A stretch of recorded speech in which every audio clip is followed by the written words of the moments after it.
The ancient Greeks never used napkins. A man loses a job through mistaken identity. The man who broke the bank at Monte Carlo really lived. Can you imagine that?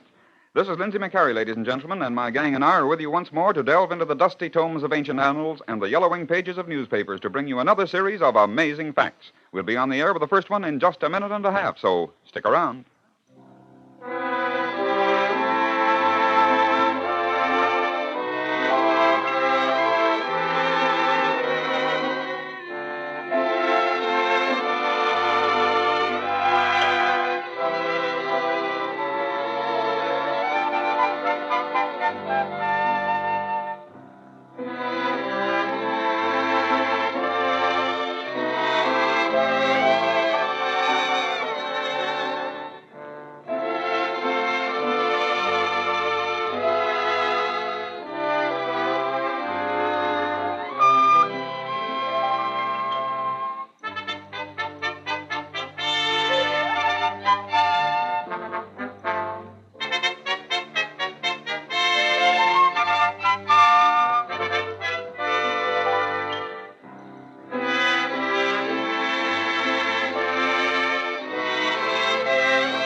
And now we're ready to present our first item on this session of Can You Imagine That? Let's see what pops up first. Well, here's a juicy little item from the etiquette books of antiquity. If you had been invited to dine at the home of any of the better class of people of ancient Greece, you wouldn't have found a napkin by your place. No napkin. But you would have found small pieces of bread with which you could wipe up a drop or two from a dripping pomegranate or overripe olive. The old Greeks used these little bits of bread exactly the way we use napkins today. The only difference was that in those days they didn't save them nor put them into napkin rings for the next meal. Instead, they just dropped them onto the floor where some of the household pets would pick them up and eat them. And maybe the Greeks had a word for that, too. Beware the Ides of March. Beware the Ides of March. That's what the soothsayer said to Julius Caesar. But can you imagine that says to you? Beware of mistaken identity. Must you have a reason? All right, here it is. This little incident happened in 1881 in Burlington, Iowa. On the previous day in January, the legislature had just convened, and the town was rapidly filling with office holders and office seekers. Up in front of one of the leading hotels drove an imposing carriage. Here you are, sir. Very well. Here's a dime for your trouble. Just put my trunk on the veranda. I'll carry my portmanteau. Yes, sir. A room, please, with bath. Yes, sir. Register, please. Thank you. Now, shall I have a porter bring your trunk up, sir? No, I'll find a porter myself. Yes, sir. Thank you, sir. Your valise will be in your room. You there. Yes? Sir, if you please. Yes, sir. My trunk is right here on the veranda. Bring it up to my room. Oh, right away, sir. Of course, right away. Room 36. Yes, sir.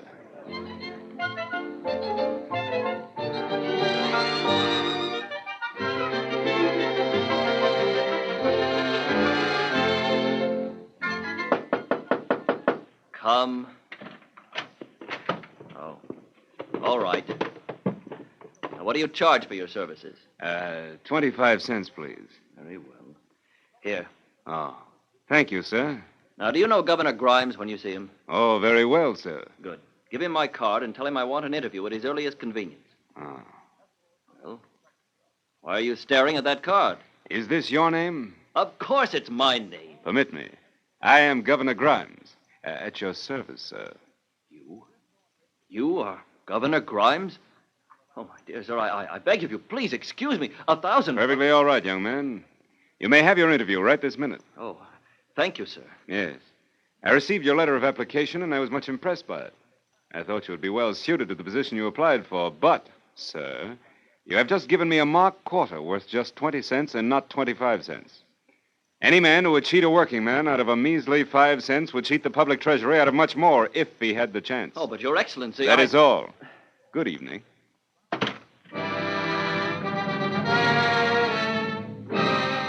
Remember that passage from the 16th chapter of Proverbs? Pride goeth before destruction, and an haughty spirit before a fall. In these days, when hundreds of thousands of persons are carried at tremendous speed every year throughout the entire world in airplanes, we may forget the intrepid spirits who first took flight in the air. More than 160 years ago, on October 15th, 1778, Jean-François Pialtre climbed into a small basket to which he had attached a smoke-filled bag. He had with him a small smoking stove, which kept the bag above him inflated. At last, everything was ready, and Pialtre gave the signal to cut the ropes holding his strange contraption to the ground. As the last line was severed, this true pioneer of aviation arose and floated in his little basket over his native city of Metz, France. A salute, then, to Jean-François Pialtre, the first human to take flight in a balloon. 15 years later, on September 19, 1783, Joseph Montgomery was a bit more cautious. Instead of going up himself in his balloon, he sent aloft 3 passengers who, when the balloon had descended, were discovered to be alive and well. No record is available of their emotional reactions, for those 3 passengers were a sheep, a duck, and a rooster. Can you imagine that? Well, most of you, of course, have heard at one time or another the famous old song, The Man Who Broke the Bank at Monte Carlo. But did you ever know that the inspiration of that song was not at all the figment of the imagination of Fred Gilbert, who wrote it? No, sir. It's an actual fact. There was a man who broke the bank at Monte Carlo. It was in 1891, in the tiny principality of Monaco, that one day the son of the founder of Monte Carlo, now operating the casino, Camille Blanc, called one of his oldest and most expert croupiers into the dismal basement office. Sit down, Castange. Oui, Monsieur Blanc. Well, he is coming at last. Really? Who? This Englishman, Charles H. Wells. Ah! So he has been fortunate in England. But, well, no one is forever lucky in Monte Carlo. You remember what your revered father used to say? Red wins sometimes. Black wins sometimes. But Blanc always. Ah, yes, I know. But I am fearful, Castange. This Monsieur Wells has been too fortunate. He has won too much in several financial ventures. Now he may do the same here. I appoint you grand chef de partie. You will stand by him wherever he is while in the casino. Watch him carefully. Report to me if you notice the slightest indication of trickery. You understand? Oui, monsieur. I will watch him.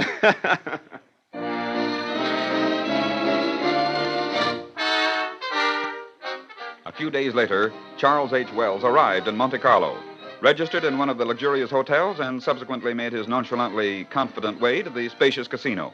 But they were ready for him, or so they thought. Bonjour, Monsieur Wells, and welcome to the Casino Monte Carlo. Yes, thank you. Thank you so much.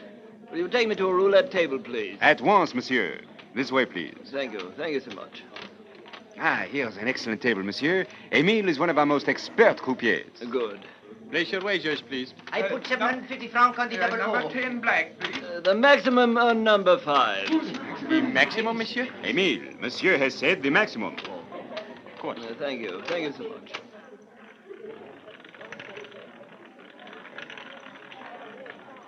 Higher 5, mon Dieu. Thank you.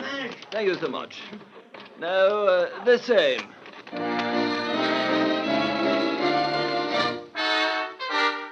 Well, on and on went the luck of the amazing Mr. Wells. Around and around spun Dame Fortune's wheel, and always did Mr. Wells win.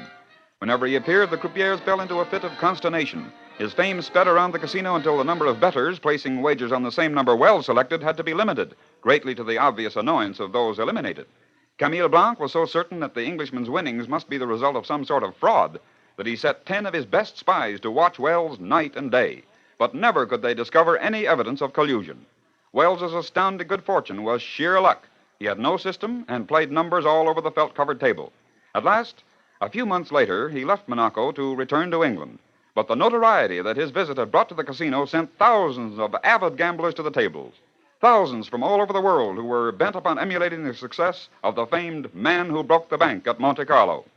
If Wells had broken the bank 50 times, the advertising would have been worth the cost.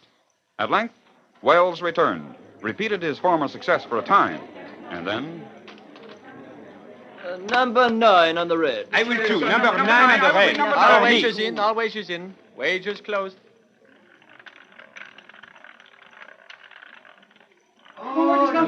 Number 6, black. I'll still play 9 on the red. Yes, so will I. Number 9. I will stay with number 9 too, yes. Number 10, black. Well, no matter. I shall still play number 9. For the Red. last time I will play number 9. I do it.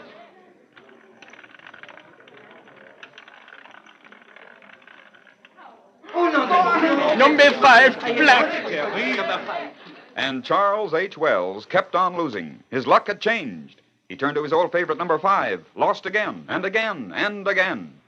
And one day, as the Grand Chef du Parti reported to Camille Blanc that the Englishman had suddenly disappeared, the casino's owner laughed softly as he seemed to hear the spirit of his father, old Francois Blanc, founder of the resort, whisper to him, He who breaks the bank today will be broken by the bank tomorrow.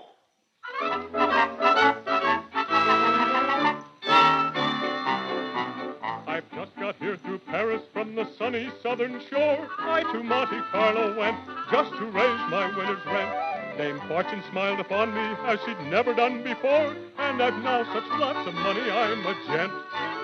Yes, I've now such lots of money I'm a gent.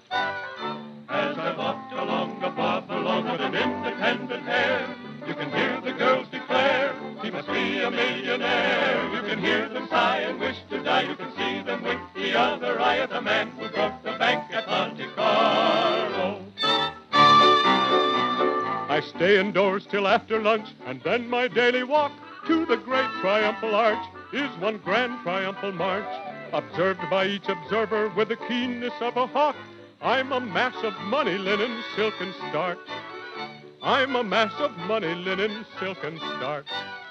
As I walked along the bob along with an independent air, you can hear the girls declare he must be a millionaire. You can hear them sigh and wish to die. You can see them wink the other eye at the man who broke the bank at Monte Carlo. As I walked along the bob along with an independent air, you can hear the girls declare he must be a millionaire. You can hear them sigh and wish to die. You can see them wink the other eye at the man that broke the bank at Monte Carlo.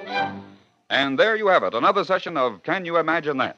This is Lindsay McCary reminding you that we'll be back again on this same station very soon with another batch of odd facts and hidden human interest news stories. And until then, it's goodbye now.